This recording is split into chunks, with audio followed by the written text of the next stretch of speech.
Thanks, Senator Williams, for coming and speaking to us real quick. Congratulations on being appointed Senate President Pro Tempore.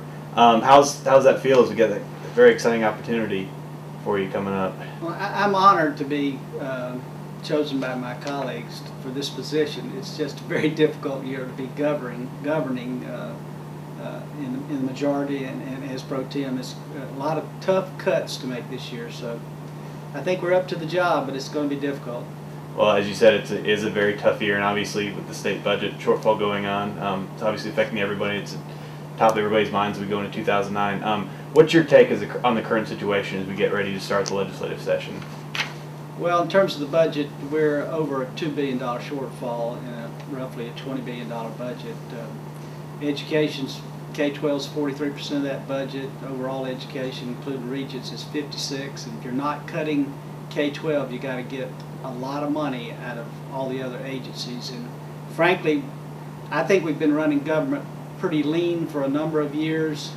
We're able to put a little money in reserves. We'll use a portion of that, a little more if we thought we were on the rebound.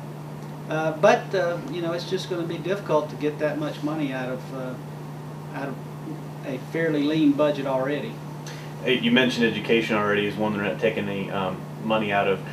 What do you think are some of the most important programs and services besides education that you feel we need to ensure that you just need to take a closer look at and make sure that they're getting the proper funding as everybody's going through and having to make cuts one way or another?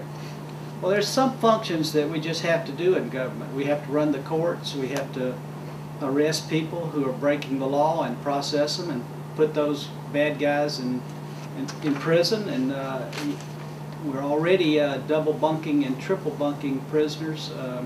We're running prisons on less labor than we have in the past. So, you know, at some point in time you reach a breaking point that you just can't spend any less money there. So we also have a Medicaid population of people out there who are suffering. And frankly, you know, we've done a lot to clean up the Medicaid rolls, making sure that those who really do qualify are the ones we're paying attention to, and those who don't qualify are off the rolls. And we've cleaned up those rolls and have saved some money there. But in a bad economy, people lose their job, they wind back up on peach care rolls and Medicaid rolls, and so we expect those rolls to grow. And we also expect you know, more people to go back to school, colleges and technical schools, and that's a formula-based program, so those numbers will grow up. The difficult thing about governing from a budget standpoint is in a bad economy, state services typically go the wrong direction, and but we'll have to make those adjustments, and it won't be easy. Well, switching gears a little bit, spending time in your district over the course of the interim, speaking with your constituents, what are some of their main concerns as they head into this new legislative session coming up? About a year ago, people were frankly just upset about the cuts that were going to be made, the fact that they didn't get their pay raise. The whole demeanor of the population is changing. Now people are just thankful they have a job. Just don't cut my job is what they're basically asking, and we shouldn't have to do that. There may be some places where we do, some places where we privatize, but people are scared. I mean, it's the first time that I've seen the population think like this may be really, really bad for a long time. So most everybody's glad they've got a job. They're showing up for work every day to keep that job, and so I think we'll come out of it. I mean, we've got to come out of it, and I wish the new administration great success. He's got to be successful for Georgia to be successful. We're still a growing state, but you know, it's just a tough time to govern. You know, there will be a lot of stones thrown at the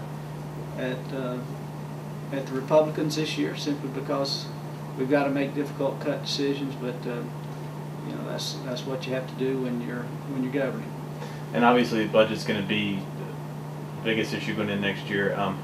As you can see, what are some of the other issues that are going to be at the forefront of debate as the session goes on? You can envision. We'll still have to address transportation. It's an underfunded program in the state. There are things we can do in the way of concessions to put some projects, some toll projects on the ground. We ought to move forward as quickly as possible with those. I'm for giving the counties the right to raise what we're calling a T-SPLOST as the E-SPLOST exists, so that they can fund some of those projects and participate with the state and federal government on matching those projects of funding.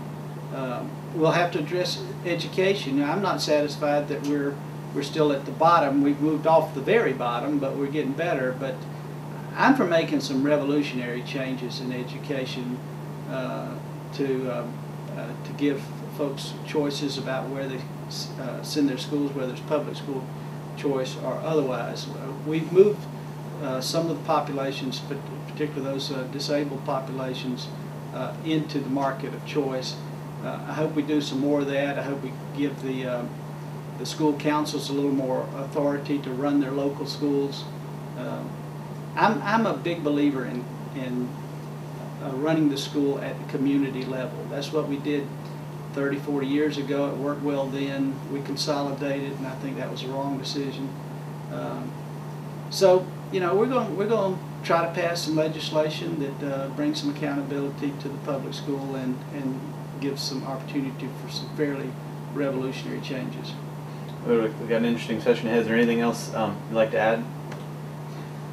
Well, you know, it's one of those sessions where one just has to be prepared to listen sympathetically, because a lot of these programs really have some merit. We'll have to choose between the best and the better, and frankly, it will be tough. And then there are some programs that are very meaningful to the rural part of the state that have very little significance to a senator from Cherokee County or Cobb County or Gwinnett, but out in the rural part of the state, it means a lot.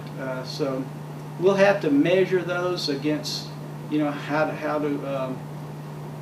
to do what's good for all of Georgia, and I think we'll get it done. I mean, we have the obligation in 40 days to pass that budget, so we'll meet the obligation, and that'll dominate the session. Well, sir, thank you very much for stopping by and talking to us. Congratulations again on your nomination for President Pro Temp, and look forward to speaking with you as we get going here in January. My pleasure. Thank you.